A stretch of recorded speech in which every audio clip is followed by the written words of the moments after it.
Dr. Sunita Sah, welcome to the show. It's wonderful to be here. Thank you very much for inviting me. Thank you for showing up.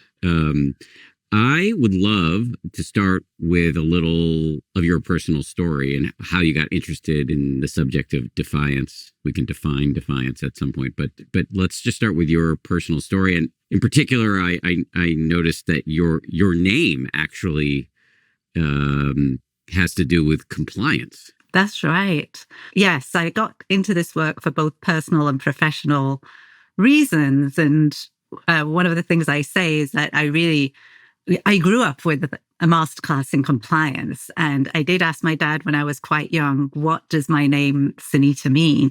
And he said in Sanskrit, Sunita means good.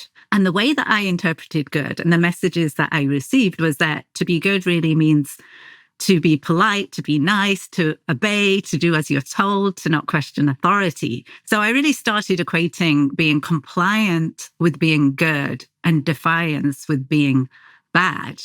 And many of us get those messages, not just from parents, but also teachers and maybe the community. So we've become socialized to comply, almost becomes our default response. And then that becomes really difficult to defy when you actually need to, when you're older. So that aspect also could be a dynamic that's familiar to sort of children of immigrants, the strict upbringing and the high expectations of that kind of burden of being good and what is being good was very salient to me as a child. I'm not an expert in this, so I'll ask you as an expert. I would imagine there are gender components to this as well. Yes, I think so. Some of the messages that I received, probably girls received them more than boys. You know, to be polite, to think about other people's feelings, put their feelings above yours, to be sort of looking after other people, perhaps even being subservient. So those messages are pretty strong at times. But many people, many parents actually do want their children to be compliant. Like if you talk about a child being defiant, it's not seen as a good thing. And so we do want that kind of aspect of, you know, telling children to do as you're told and for them to do what we want them to do. I remember when my son was he was 4, almost 5 years old, and I was in London, my hometown, and I really wanted to see the Olympic torch pass by. And that afternoon was hot, at least hot for London. And I was trying to take my son there and he just didn't want to go. And I was really hot and frazzled and he kept asking to be picked up and I could only pick him up for a few steps. He was too heavy. And I kept telling him, we're going to miss the flame. Come on, let's go. This is a once in a lifetime experience, to which he looked utterly unimpressed at that. And he just then sat down on the pavement and said, I don't want to see it. I don't want to go. And kind of jutted his chin out. And I ended up missing the flame. And I was walking back with him and I was just like sort of saying, you know, oh, why couldn't you have been good? And then that sentence really came to me as in everything that I was taught and that moral equation that I have of compliance being good and defiance being bad, I was teaching him the same thing just because he wasn't doing what I wanted him to do. And when I told my husband about it, he was like, you know, remember that what you used to tell me about our relatives when Samuel was born. And that was that they always used to ask when he was a little baby, a newborn baby, is he good? And by that, they meant, does he sleep when you want him to sleep? Does he eat? Does he feed when you want him to feed? Does he cry? And I was like, well, of course he's good. He's a baby, you know, but this is what it is. Is he compliant? Is he doing what you want him to do? And I always was really puzzled by that fact. Like, is that what we think being good is?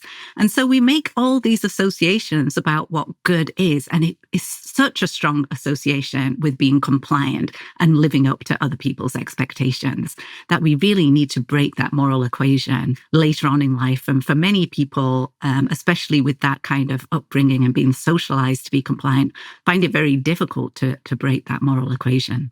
We'll get into the how in a moment, but let's just stay on a high level for a few more minutes. The book is called Defy. As you said before, defiance does have a bit of a branding issue. So how are you defining defiance? Well, because of this aspect of equating compliance with being good and defiance with being bad, I just became so fascinated by that single powerful word defy for such a long time.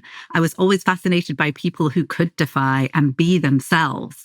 And when I started delving into sort of compliance and looking at this in my research as well, I found that one study found that on average, 9 out of 10 healthcare workers, most of them nurses, felt too uncomfortable to speak up when they saw a colleague making an error. And also in other industries, in another survey of over 1,700 crew members on commercial airlines, about half of them didn't feel comfortable speaking up when they saw someone making a mistake. So you can imagine if you were in that hospital or on that airplane, these are situations you want people to be speaking up and doing something. So I really started to wonder, is it sometimes bad to be so good? And what do we actually sacrifice by being so compliant? Because even if it's not a life and death situation, if you are constantly disregarding your values and not being able to say no and defy, it can be soul destroying in a way. I often felt a lot of tension between what I thought was the right thing to do and what other people expected me to do. And it was that tension that really drove a lot of my research and the work that I do. And that's when I came to this revelation that we've misunderstood what it means to defy. The Oxford English Dictionary defines defiance as to defy is to challenge the power of someone else boldly and openly. And even though I grew up in the UK, I think that's far too narrow a definition. And my definition of defiance is that to defy is simply to act in accordance with your values, especially when there is pressure to do otherwise. So we've reframed defiance as something positive and proactive that can help not just yourself, but the people around you and society. Because if we think about it, every single act of compliance, of consent, of defiance, that really adds up to the society that we live in. And so it affects our lives, it affects our workplaces, it affects our communities.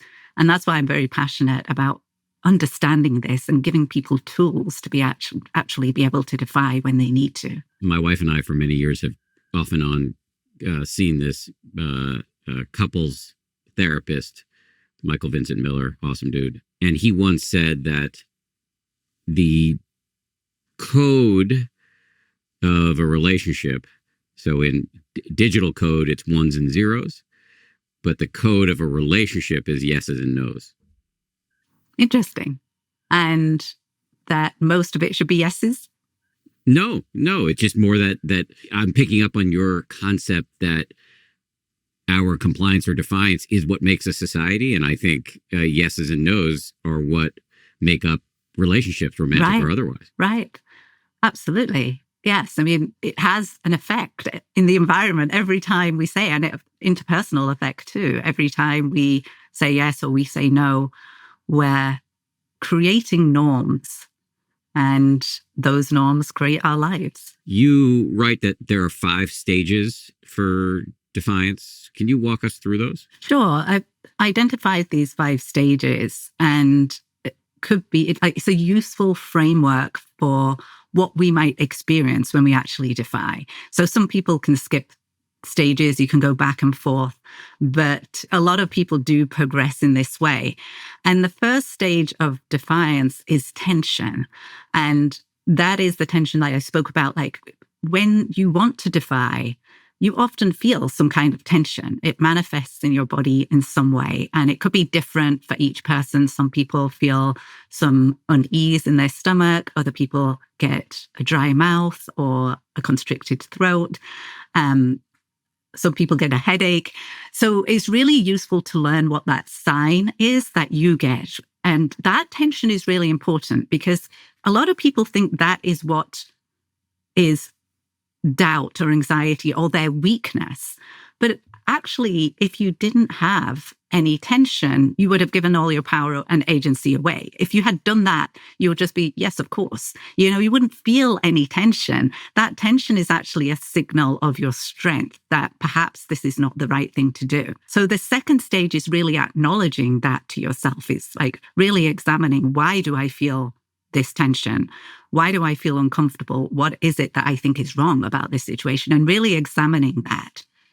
And then stage 3 is a really critical stage, because that involves vocalizing that tension to someone else. So externalizing it. And why that's such a critical stage is because once you do that, a number of things happen. One is that you change the environment a little bit. 2, the research shows that you're more likely to get to the final stage 5 and defy, because you can't go back after you've said this out loud that you're not comfortable with this, or you're asking questions to clarify the situation. You can't then go back in time and say that you were fine with it, because you would have too much cognitive dissonance. So that's why it's critical to be able to just simply say, have you considered this? I'm not comfortable with that. There might be another way. Can you clarify for me this? And in this stage, you can still be in a subservient position. You're asking for clarification, not confrontation, showing some curiosity as to why is it that we should go in this direction, or you would like me to do this? So trying to find out a little bit more about the situation.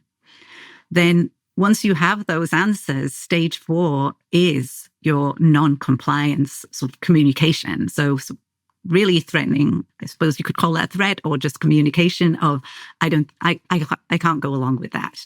So it's a threat of non-compliance. And then the final act, stage 5, is your act of defiance, your final act of defiance. And that's not going along with it.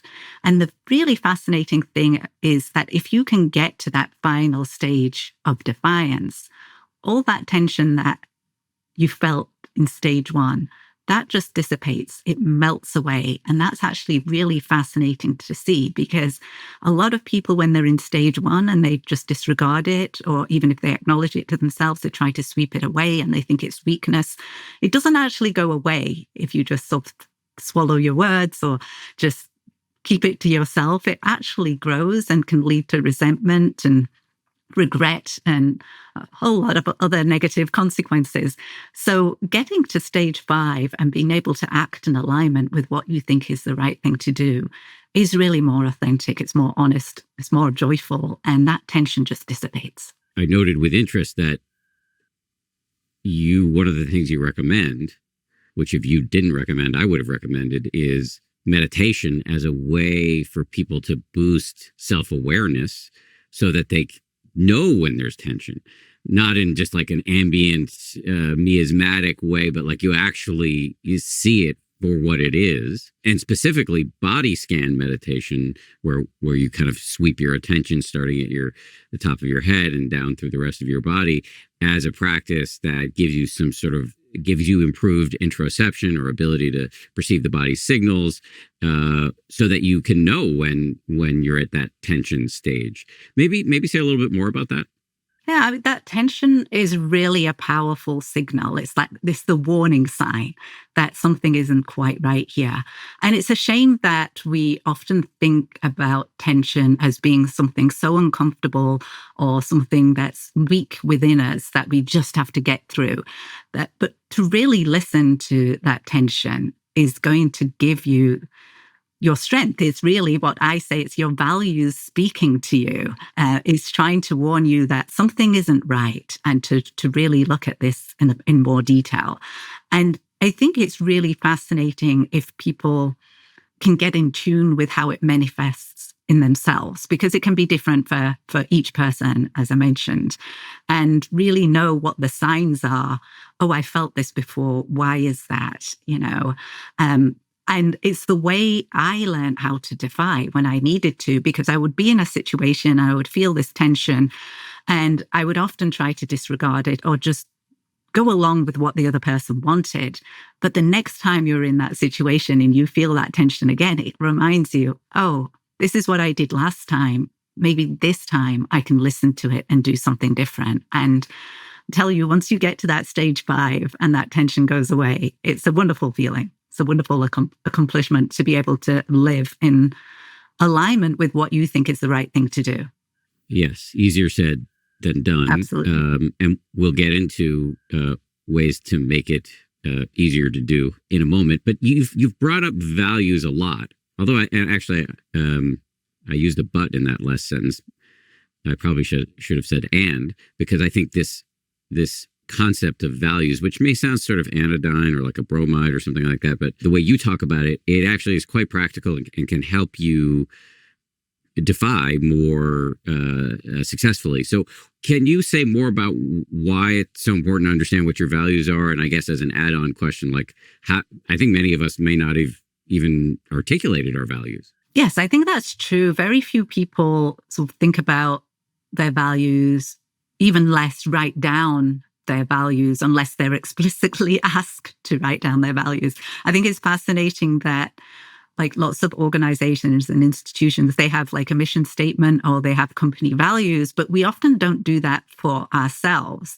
And I have my executive students do this exercise every year. So right at the beginning of their leadership courses, I ask them to think about their values and why their values are important to them, how they came to their values. The reason I ask them to write it down is because the research shows that if you can actually write down your values, first of all, you're more likely to act in alignment with them.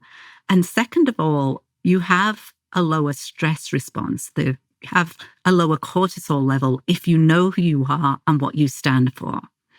And so the second important aspect of this is really understanding what do we mean by values in the first place, because it's not about sort of a goal or a belief. A value, what I see sort of time and time again, year after year, is that they tend to come down to often very simple words that seem quite universal. So they're not moral convictions such as abortion is wrong or homosexuality is right, because when you look at those things, they can be quite divisive and people have different opinions and beliefs about them.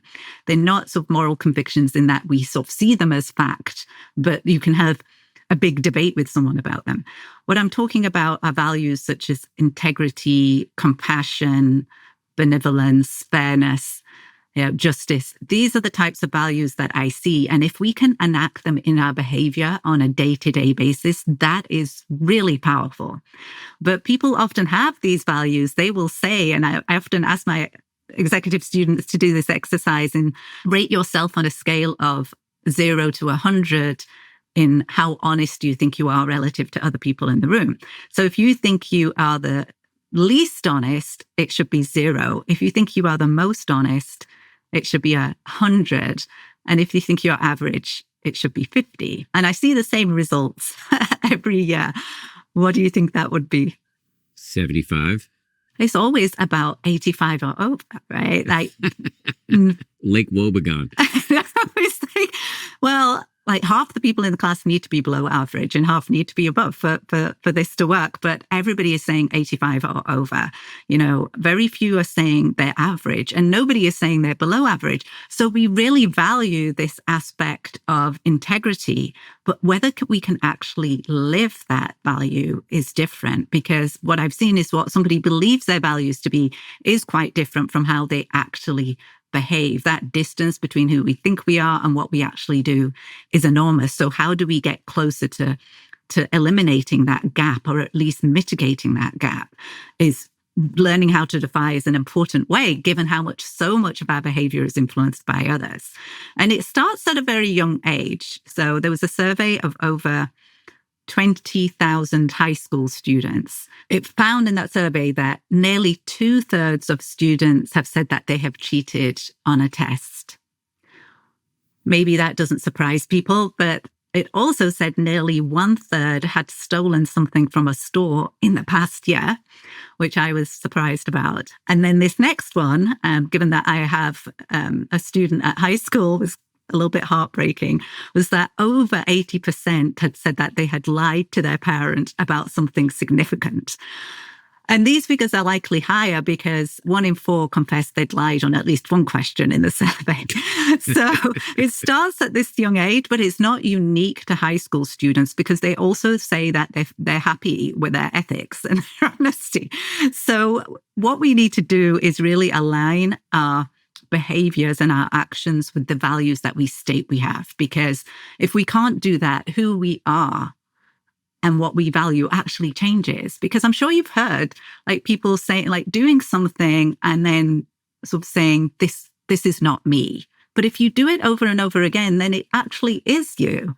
So we really need to be aware of who we are and whether we actually behave in the way that we want to behave, whether we can enact those values on a day-to-day basis. I want to get to defiance, and I want to bring this directly back to defiance in a big way in a second. But just I don't think it's too much of a digression. As a point of interest, you said something about the fact that we have lower stress levels, maybe even lower levels of stress hormones, if we know what we stand for. Yes. So there's some research shows that clarifying our values leads to a lower biological stress reaction. So we have lower cortisol levels if we know our values and we can act in alignment with them.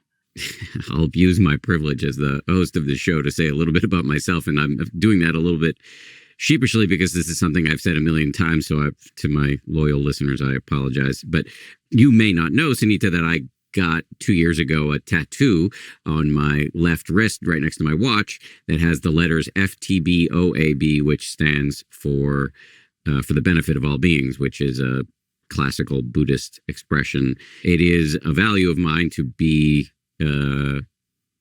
altruistic, to be in service, not in a way in which I'm wearing a hair shirt, because the letter A stands for all beings. And of course, I'm part of that. So self-interest is not ruled out within this worldview. But I have found that having this on my wrist and reminding myself all the time in the middle of a workout, I'm working out so that I can be healthier and happier, so that I can make other people healthier and happier. I do everything I do at work, not only to support me and my family, but to, leave this place a little better than it was when I arrived, et cetera, et cetera. It does reduce my stress because it's very easy for me to get carried away in anxiety around financial stuff or performance stuff. But if I can, whenever I remember to look at it through the lens of my principal value, all that shit melts away. Right. Yeah, absolutely. And we can do things that are very uncomfortable if we know why we're doing that, right? So a lot of people talk about purpose. I'm talking about, let's drill it down to our values. Like what would a person like me with these values, with integrity, fairness, compassion, whatever is the most important to you, what would they do in this type of situation? And that is really powerful. That particular sentence that I have as part of a tool that I use has allowed me to step closer to doing the things that I once felt very uncomfortable to do, which is saying no, which is defying when I need to act in a way that would go against somebody else's expectations, but would align with the values that are important to me. Yes. So I can imagine a couple mechanisms by which clarifying your values would lower the release of cortisol in your brain. One would be not being a hypocrite. Probably feels pretty good. That the delta between kind of vague sense of what a quote unquote moral person does and what you are actually doing probably creates a background static of cognitive dissonance or anxiety or sadness or stress that isn't helpful. Another mechanism would be what you just articulated, that if you're clear about who you are, what you stand for, then it makes it easier to do this otherwise very hard thing of saying, no, I'm not down for that. Yeah, I think both play into this, because we often think that the thing that keeps us silent and compliant is that we often think about the costs of defiance. Oh, I don't want to lose my job, or I don't want to lose this relationship, or like I just find it very difficult to say no or imply something negative to the person that's standing right in front of me, and I forget about the bigger picture and everybody else that might be harmed. And I've identified some psychological processes for why that is. But what we do is we put so much weight on those costs of defying, which could be very real, but we don't think about the costs of compliance, like constantly bowing our head to other people and sacrificing what we think is important. And those costs can be very real. And indeed, stress is one of them. We build up resentment, we build up chronic stress, anxiety, inflammation, burnout, dissatisfaction. Like there's so many negative consequences for being compliant and saying a yes that's not really a yes. We need to think about the cost of compliance, not just the cost of defiance. Staying with this theme of values, you have a concept called the defiance compass, and values play a very important role in that. But I think there's more to the defiance compass. Can you describe what the defiance compass is? Sure. So the defiance compass is 3 questions that go around, like really one leads to the other, and the last question leads to the first question. So the 3 main questions, it starts with the very first one is, who am I? And that is really your values. So identifying your values, what is important to you. And as I've said, like a lot of those values that I see coming up time and time again in my students when I have them do this exercise tend to be very powerful and very sort of simple words that we want to enact on a day-to-day basis. And we will say these things are important to us. So integrity, compassion, fairness, all of these things. We'll say, this is important. This is how I want to live my life. So that's the very first question that can be done outside of any sort of defiance situation. Like it's work that we can do at any time. The second question is looking outwards when you are in a situation to really assess what type of situation is this. So most people decide to either comply or defy by asking an additional 2 questions here, which is it safe and is it effective? But I should always add, is it safe enough? Will it be effective enough? Because yes, defiance is inherently risky. And we can always use the fact that it's never going to be safe to remain compliant. But as I've said, there's also costs of being compliant. And so we want to ask, is it safe enough? Will it be effective enough? So that's when we can decide whether we're going to defy in the moment or whether we're going to defer defiance to another day, or whether in this situation we're going to consciously comply, not just slide into it, but we are going to assess the situation. And I'll come to the definition of conscious compliance versus compliance and consent a little bit later on. So we have the 2 main questions so far is, who am I? What type of situation is this? And then the last question, what does a person like me do in a situation like this? And this is where we're tapping into our aspirational selves. So we're reminding ourselves of our values. What does a person like me with these values of fairness, of compassion, of integrity, what does a person like me do in a situation like this? And here, we need to connect again with our responsibilities and our values. So we do that with that question. And then that leads to our action. We also need the skill set. We need the ability to defy. So we need to learn that. Otherwise, we won't be able to enact in alignment with our values. But here we're thinking, this is what I need to do. And once you act that way, it goes back to, and it affects who you are. So however you act in that situation goes back to, who am I and what are my values? Am I living my values on a day-to-day basis or not? Because if you're not, then who you are will change. So that's the defiance compass. And it's a really useful tool that we can use in those situations to tap into our aspirational selves and perform the actions that we would wish that we could perform. So we actually become the person that we aspire to be. So many more questions to ask you, but you mentioned that you would talk about conscious compliance. I'd be interested to pick up on that. Are you saying there are times where, if we do the math on it, it might make sense to comply consciously, even though we don't fully agree? Sometimes. So, first of all, when I said at the beginning that we've misunderstood what it means to defy, and I gave you a new definition of that, there's so many ways that we've misunderstood defiance.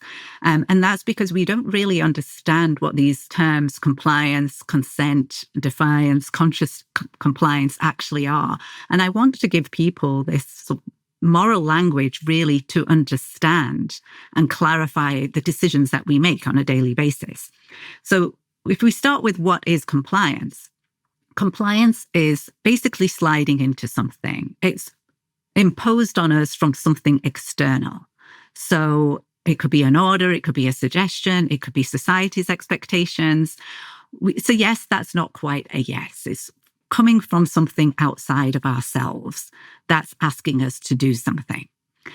Now, consent is often conflated with compliance, but it's actually fundamentally different. My first career was as a physician, and I take informed consent in medicine and I apply it to other decisions that we make in our lives. And I think this is a really useful framework to use. So to have informed consent, you need 5 elements.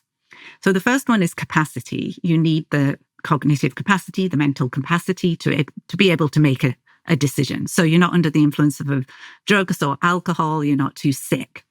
And physicians should always assess their patients to make sure that they have the capacity to make a decision on their medical care. But we can assess that for ourselves when we're making a decision.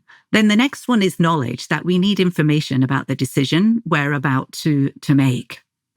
But it's not enough just to have the information.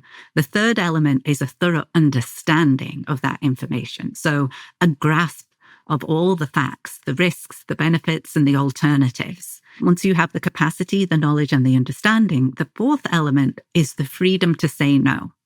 Because if you don't have the freedom to say no, then that's merely compliance. It's not consent.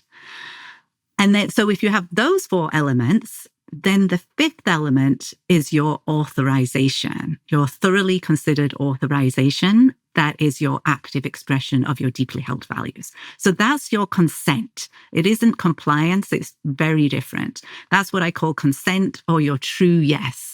Now, defiance is actually your true no, and you need the same 5 elements to be able to defy. So I'm not talking about like a knee-jerk reaction or an emotional reaction. I'm talking again about a thoroughly considered authorization that's an active expression of your deeply held values. So consent and defiance are just 2 sides of the same coin. It just depends on what the expectation is whether you say yes or no. But you need all those factors there. And conscious compliance is not the kind of default compliance that we are kind of wired for in a way that we've been socialized to do, but it's when all those elements are present. So you have the capacity, knowledge, understanding, the freedom to say no. But in this particular situation, the costs are too great or the benefits are too meager that you don't think this is the right time and place to do it. That doesn't mean that you are always going to comply, because the costs are only going to increase, but you are going to defer defiance to another day when it could be safer and more effective for you to do so. What about situations where you don't have the freedom to say no? I feel like many people listening may feel not only the costs are too high, or maybe the costs are so high that essentially I don't have the freedom to say. Yes, absolutely. There are situations like that. And I interviewed a lot of my students for this. And there's a defiance hierarchy in that some people get to defy with less costs than others. And I write about a couple of situations where the Black men in my class will spell out that if they are stopped by the police, perhaps a traffic stop or something like this, they want to get home. So they're going to comply so they can actually get home at the end of the day. So there's definitely situations where we want to consciously comply because it's too unsafe for us to think about anything else. And we need to be aware of those types of costs. I do say, though, it's important to add the word safe enough and effective enough, because we don't want to use these things as a rationalization to never defy. And if you think about some of the famous no's in history, for example, Rosa Parks' defiance on the bus. And we often think about defiance in this way as being maybe loud, aggressive, violent, or we think about it as being superhuman and heroic. It's actually neither of those things. But Rosa Parks did say no on the bus. It made a big social change. But if you think about it, there was a couple of things here. So one is that her famous no was preceded by hundreds of moments of likely compliance. So she didn't defy segregation laws every single day, every single moment. And so we need to remind ourselves that there are times that we need to consciously comply because it's too unsafe for us to defy. Was it safe for Rosa Parks in that particular moment? No, it wasn't safe for her. She received a lot of death threats after saying no, that she will not move for a white passenger on the bus. She was unemployed for 10 years. There were certainly a lot of costs for her. But when she was asked whether she would do it again, she said yes, without hesitation, because for her, living up to her values was more important than the costs at that particular moment. But it was also strategic in that she did have support, and this was the right moment for her to do it. So she thought it would be effective. Now, some people will defy, even if you can't predict it's going to be effective, because they want to stand or sit down for what they believe in. So it is a deeply personal decision of whether we defy or not. It comes down to our own personal assessment of this. What are the costs that we're willing to take? But I always say, again, think about the costs of compliance as well as the costs of defiance, because it's not a neutral decision if you just say yes to somebody else. You said before that yes and no are two sides of the same coin. There's this concept of a full body yes. Are you familiar with that? I'm familiar with a hell yes, if that's the same kind of thing where it feels really good, right? Like true consent should feel really good. And it does go back to meditation and introspection and the idea of being able to listen to your body's signal.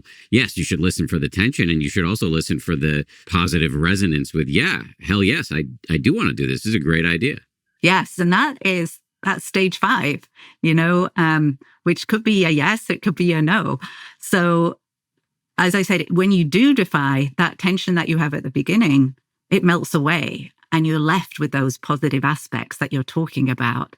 And so feeling that and remembering those feelings are also really important. Throughout this conversation, we've both acknowledged that defiance is not always easy.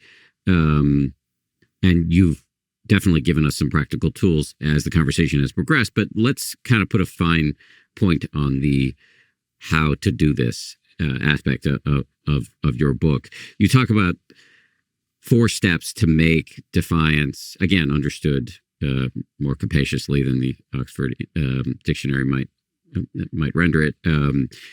Steps to make defiance a practice. They are anticipate, visualize, practice, and repeat or repetition. Can you walk us through these, please? Yeah, absolutely. So one of the things I say about defiance is that we need to be prepared long before the moment of crisis, because if we have been wired to comply from a young age, we can't just do something that feels really unnatural to us. And even though I've redefined defiance, some people have such a strong negative association with it. They find it so difficult to be even saying any defiant words or acting in a defiant way, because we also have this vision of defiance as being a particular personality trait, and it's not. It's a skill set. It's a practice, not a personality. One of the things that we want to start with is perhaps thinking about the situations that we complied and we regretted it, that we wished we could have defied in that situation. And so we start anticipating, because it's likely we're going to experience those situations again. So we can even if we think about workplaces, for example, we can start to think about, oh, I was in that meeting and somebody said something that was quite harmful to someone who wasn't there. And I just remained silent. I didn't say anything. And I know that person is going to say something inappropriate, perhaps in the next meeting we have, because they've done it so many times. So we can start anticipating the most common situations that we might face. It could be at work. It could be somewhere else. I was speaking to a rookie police officer who told me that when they joined the police academy and they went into their first role, that they knew that they would be asked to do something unethical, or they would be asked to look the other way. They had anticipated that moment beforehand, and they had thought about it, they'd visualized it. So let's think about the many situations that are often predictable to us. So we can anticipate, then we can visualize it. We start picturing it, and we start practicing by scripting out what we would say. Saying those words out loud, it really gets our mouths used to saying those words, which could be just as simple as, I'm not comfortable with this. What do you mean by that? That's also a really powerful phrase. What do you mean by that? You're asking for clarification. Just practicing those scripts over and over again gets our mouths used to saying it, our ears used to hearing it. And that is what changes the neural pathways and makes it easier for us to say it in that moment of crisis. And there's a wonderful quote that's often attributed to Bruce Lee, which is apt because it is about practice. But it was actually a Greek poet that said, under duress, we don't rise to the level of our expectations. We fall to the level of our training.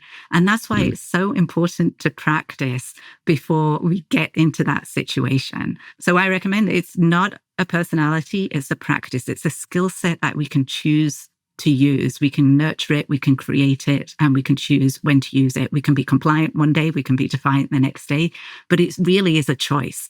And I don't want people to not defy just because they haven't learned how to defy. This really rhymes with the core contention of the latter half of my career. I used to be a journalist. Now I am whatever the fuck I am now.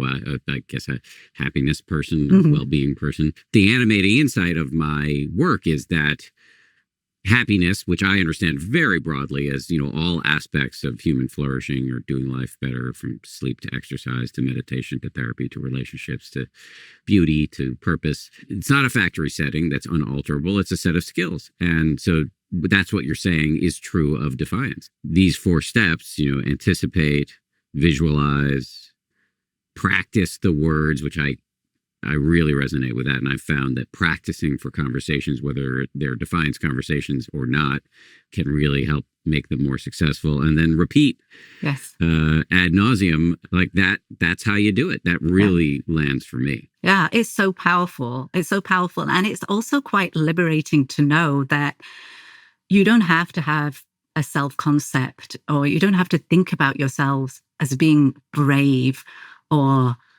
defiant or compliant, as if, I'm not that type of person. Anyone can defy. It's not just for the brave or the extraordinary.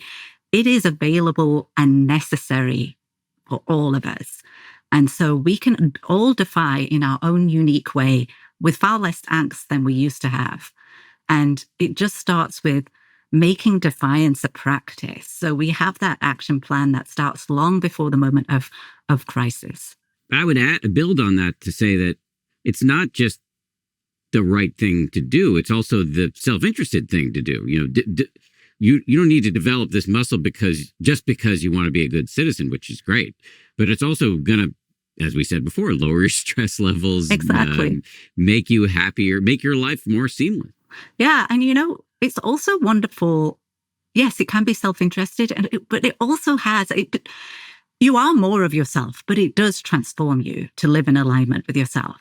But it also has a ripple effect in that it changes the environment. So if you are in that meeting and you just say, what do you mean by that? Maybe the person that has said the offensive or harmful comment, maybe they change, maybe they don't. But that's not the point. The point is you've put it out there. And that has changed the water in which everybody else is swimming. So now, that person might not say it again the next time you are in that room in a meeting. Maybe they do, but there's other people in the room as well that saw what you did, and maybe they will say something. So whatever happens, something has changed. And that aspect, what really made me think about defiance being a skill set and a practice rather than personality was something that happened to me as a child. Because as I said, I grew up with a masterclass in compliance.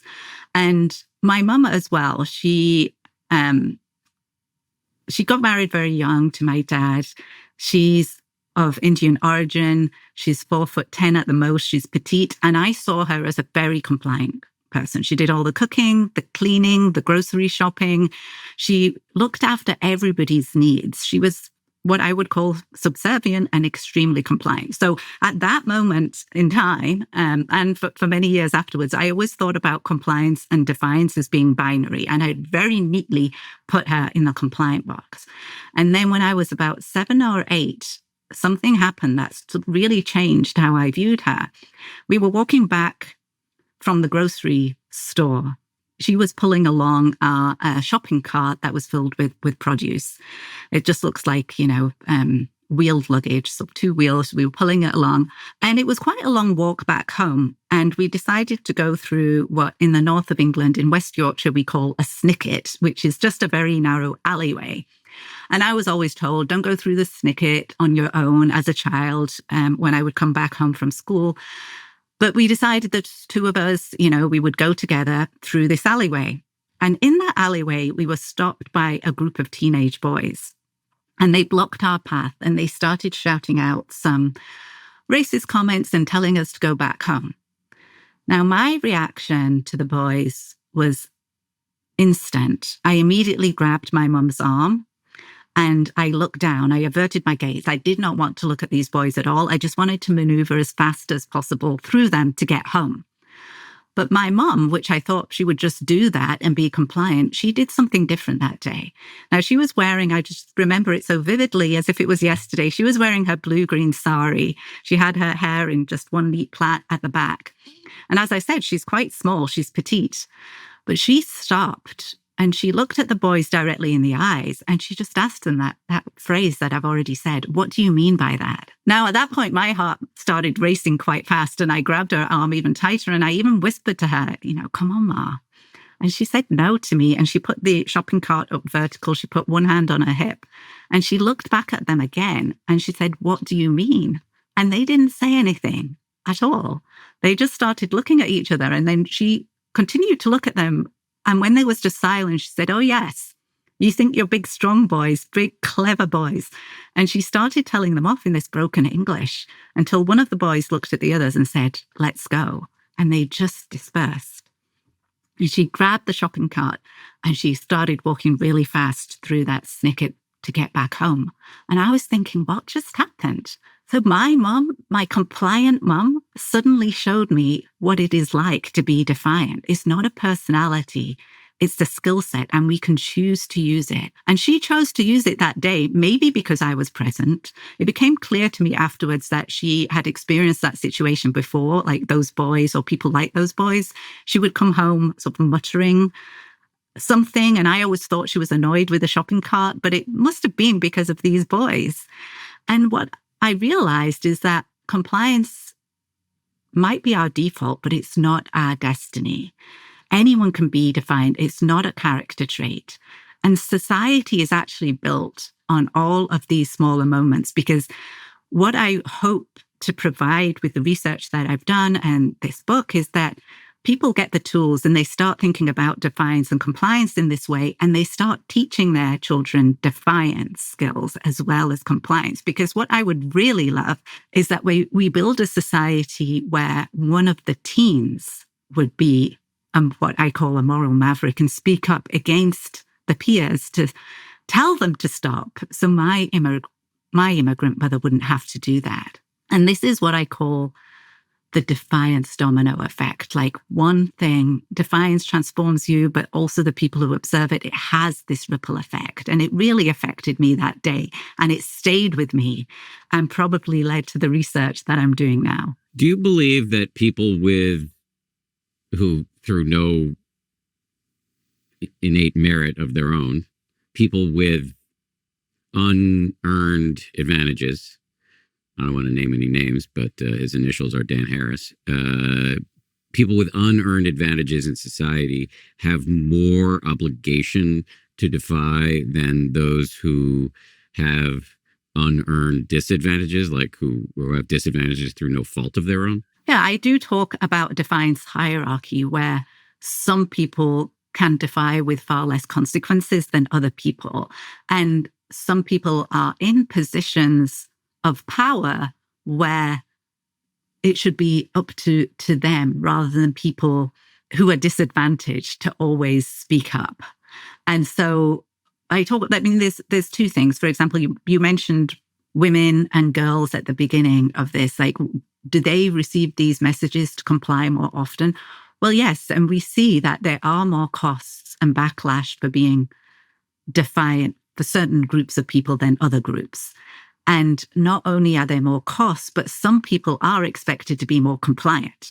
So that means that they have to defy more often, but there's also more costs of being defiant. And so we really should be aware of that and not expect the people at the bottom of the defiance hierarchy to be making all the change. And so it's up to the people that are expecting the compliance to really make the culture of it being psychologically safe to defy and actually being defiant and modeling defiance for others.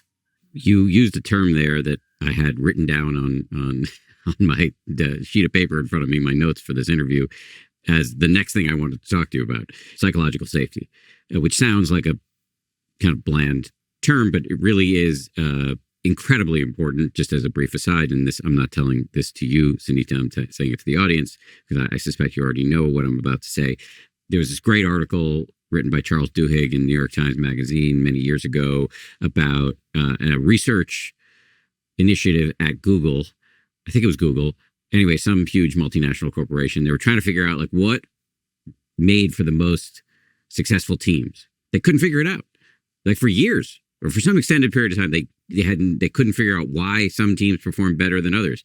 Finally, they arrived on this bland term of psychological safety, which means roughly the ability or the freedom or the safety everybody on the team, no matter where they are in the hierarchy, feels to speak up.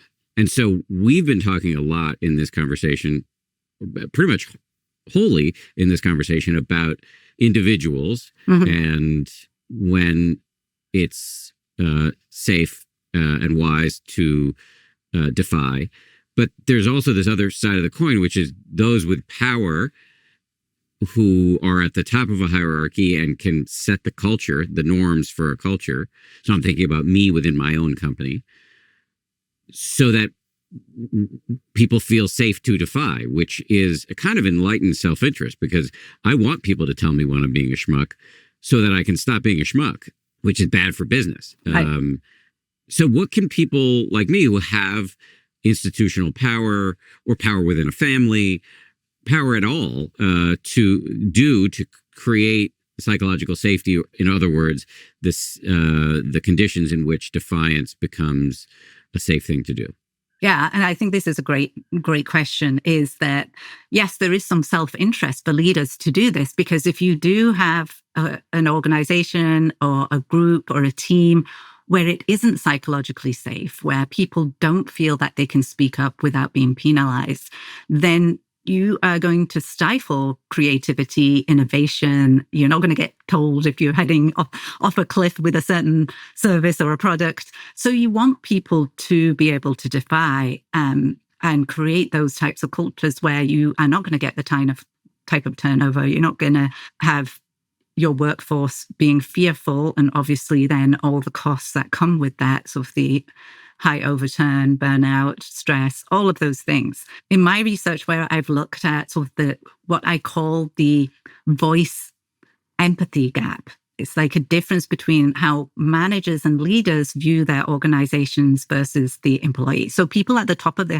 hierarchy will think that they have a more open culture and then it's safe to defy, but the people at the bottom of the hierarchy will not feel the same. They have there's this gap between what people actually perceive. And that's really important to actually diminish that gap, first of all, because when I have looked at why nurses don't speak up in organizations, they will say that there's two main reasons. One is that it's not safe. They're worried about their job or what people will think of them. So it's not psychologically safe. Some people will actually say, well, I'm not afraid to speak up. They're not talking about fear here, but I have spoken up many times before and nothing ever changes. So for a manager or a leader of that, not only do you have to show that it's safe for people to speak up, that they won't be penalized, that you will actually even honor that, you will reward that type of behavior, you will talk about it with your teams, that you want to hear those things. that you will actually act on that too when somebody does speak up. You won't just say, yes, that's great, and then not do anything about it. So those two things are really essentially important. And if you're a middle manager, then you also need to model defiance and show that you're speaking up to your superiors or other stakeholders too. So that modeling aspect is also really powerful for people to see. So make the environment safe by showing that people are not going to be penalized. And sort of latest research is looking into these types of meetings where people welcome mistakes that had been made. And if you look at the aspect of psychological safety, you will see that the really great teams actually report more errors and more mistakes, not because they're making more errors and mistakes, it's because it's safe for them to do so. So when you're choosing like which hospital to get your surgery done, it becomes very difficult, because if you're just going by error rates, that might not be the best thing, because we don't know the rate at what people are reporting those errors or not. So celebrate when people talk about their errors or mistakes, or they actually speak up and prevent those errors and mistakes, and then make it effective that you actually act on the information that's given to you, or at least you explain why you are not going to act on it. So there's some procedural justice that they're seeing. This has been, for me, like a really humbling process. And an ongoing. I haven't like arrived at the end state here, but I've realized in the in doing coaching and just growing older that I grew up in a very hierarchical environment, not only in junior high and high school where there was a lot of bullying, but also in the news industry where there was also a lot of bullying. Where you had, I think it's less true today, but certainly when I was growing up, you had these very famous news anchors, or I guess you would call them news presenters, household names back when when television news had a much bigger place in the popular culture than it does now. Household names and their executives who would, it was really not safe to say no, and you would just get told to do a thing, and if you didn't do it, you'd be ostracized. You had to do it, even if it was unsafe or uncomfortable or unhealthy or whatever. You just had to fucking do it. It was just that way. And I was carrying that management style into my life, even as a meditation evangelist. And to have it pointed out to me that I was doing that was really uncomfortable. And so I've really tried, and if any of my employees is listening, I'm not saying I'm perfect at this. I'm sure I fuck this up all the time, but I've really tried to call out in a very positive way when somebody has either publicly or behind the scenes called me on my bullshit, to then go back to a group meeting and say, hey, person X did this thing, it was super brave. I really appreciate it. And I just want all of you to know that you'll be rewarded for doing this. And I'm sure there's a lot of stuff I'm not catching, so I'm not trying to pat myself on the back, but this has been a really useful and painful learning for me. So I said a lot of words there, but I want to stop talking and see if you have anything to add. Yeah, well, I think that's wonderful, because, we learn from what we see and get trained in. And unfortunately, there are still organizations that have that type of culture. So I've worked in sort of two very hierarchical professions, in medicine and academia, both very hierarchical. And even though institutions differ, certainly that kind of compliance is also expected. And I've also worked in as a management consultant for a while. And even though the one organization I worked with had that very, very strict culture that you're talking about, like you can't question anything, but another was completely different. So knowing the type of institution that you're in really affects how you can enact defiance, and having a leader that becomes aware of that and sort of welcomes that type of change that their team speaking up can only have positive effects, I think, because creativity, really comes from being defiant. And we need more innovation and creativity in all our organizations. And you don't want this type of ethical fading where the only person you're thinking about is the person that's right in front of you. Because then this is what psychologists call ethical fading, is that if somebody in front of us asks us to do something and you don't think it's the right thing to do, but you start thinking about just pleasing them, and that becomes the only thing that comes into your decision, like a yes man or a yes person, that pleasing your boss becomes the only thing that becomes important to you. You shrink everything down to that, and you can end up doing things that you would just say, this is not me. I wouldn't have done that. Oh, this comes back to I was just following orders, where we know that if we get into that kind of aspect is where can it lead us? And history has shown us so many terrible consequences of unexamined compliance that, one of the things that really got me into this work as well was when I was at medical school and I took a year to study psychology, and I came across Stanley Milgram's obedience to authority experiments, where he had people come in, community members, and they were told they were part of a learning experiment, but they had to administer what they thought were harmful shocks to another person in another room. No actual shock was administered, but somebody was asking them to inflict harm on someone else. He found that 2/3 of people went all the way to the deadly 450 volts. But when you look at it, many of those people showed this sign of tension that we were speaking about, nervous laughter, swearing, sweating. It's just that they wanted to defy, but they didn't know how to defy. And giving people the skill set to do that and understand a culture that welcomes defiance can actually bring is the thing that's going to move us forward, because we're at danger of our leaders just complying because they're thinking about the costs, and we don't know where that's going to lead us, really. 2 questions I usually ask in closing. The first is there something you were hoping to talk about that we didn't get to? I would love to talk about one of the psychological processes that I've discovered that I call insinuation anxiety, because I think it's a distinct type of anxiety that arises when we start worrying that our non-compliance with another person's wishes is going to be interpreted as a signal of distrust. So it's the fear of implying something negative about someone, especially when they're standing right in front of you. And this can happen in sort of small stake situations. For example, when you find it difficult to speak up to the massage therapist if they're using too much force.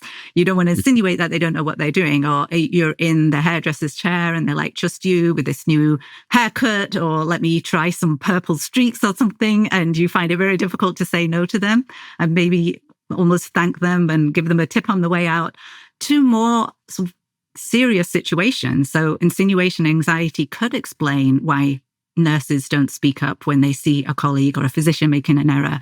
It could be why co-pilots remain silent and don't say anything to their superiors when they see a mistake. So we really need to understand that aversive emotional state, that we become so concerned with offending someone right in front of us that we forget about everything else. There was one situation that I read about in Michelle Lamont's book called How Professors Behave, that she got out for me to have a look when I told her about insinuation anxiety.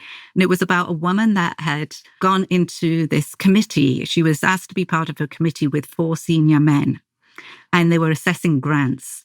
And when they were evaluating the grants, there's certain criteria, credentials that need to be sort of met for them to allocate a grant. And this woman said when a particular application came up of a Black man, she said the conversation changed and it seemed to steer towards more negative gossip than about the criteria or the credentials. And she, as a Black woman, really wanted to speak up and say something, but she didn't. And afterwards, she said the one thing she wanted to do was the thing she couldn't do, and that was question their integrity. That is classic insinuation anxiety. We don't want to imply that someone can't be trusted, is biased, are incompetent, but at the same time, we then dilute our own integrity to go along with it, even though that's the thing that we say that we value. So it really is a powerful force, and it keeps us compliant and silent in many situations of small stakes and high stakes. But understanding it, naming it, getting some physical or psychological distance helps us manage it. So that we can practice anticipating, visualizing, practicing, and repeating. Absolutely. Absolutely. Like if this particular force, like can be present even when all the 5 elements of consent are present, and it still trips us up. What we need to do is be aware of it. This is about the signal that I sent to someone else. And in those situations, if to break that signal is to get some distance from that person. So that's what I also call the power of the pause. It's just taking time out if you can. Right. So there are one way to defy actually might be just to not say anything, or to avoid do your best to avoid the problematic person in question. Well, that is one way to defy, but it's more of a question of if you can get some distance, or if you have an opportunity to change your mind, is not saying yes straight away. You might have to give a decision at some point, but it's much easier to do it when you've taken some time and you can connect with your values and you can understand that you want to say no. So the pressure is greatest when you're there in the moment. And if you can learn some scripts just to get some distance. So if you can get some physical distance, let me get back to you. That sounds interesting. Let me think about it. That's the best thing. If you can't get physical distance, you can get some psychological distance by speaking to yourself in the third person. So maybe you could close your eyes for a few seconds and just ask yourself, speak to yourself in the third person. That gets psychological distance. Sunita, is this what you really want to do? Or go back to that final question on the defiance compass. What does a person like me do in a situation like this? So getting that distance, either physical or psychological, is the thing that can help you connect with your values and help you decide whether you want to comply or defy. Final question for me. Can you just remind everybody of the name of your book, and also if you have a website or social media handle or anything else you're making that we should know about? Sure. So the book is called Defy, The Power of No in a World That Demands Yes. It's available at most places that sell books, but you can also go to my website, which is sunitasah.com. That's S-U-N, like the sun in the sky, SUNITASAH.com. And on that website, there's also a quiz that you can take that will help you find your defiance style. And you'll also find links to my free newsletter called Defiant by Design, which is on Substack, and ways to connect with me on social media, so LinkedIn and Instagram. Excellent. Dr. Sah, thank you very much. Thank you very much.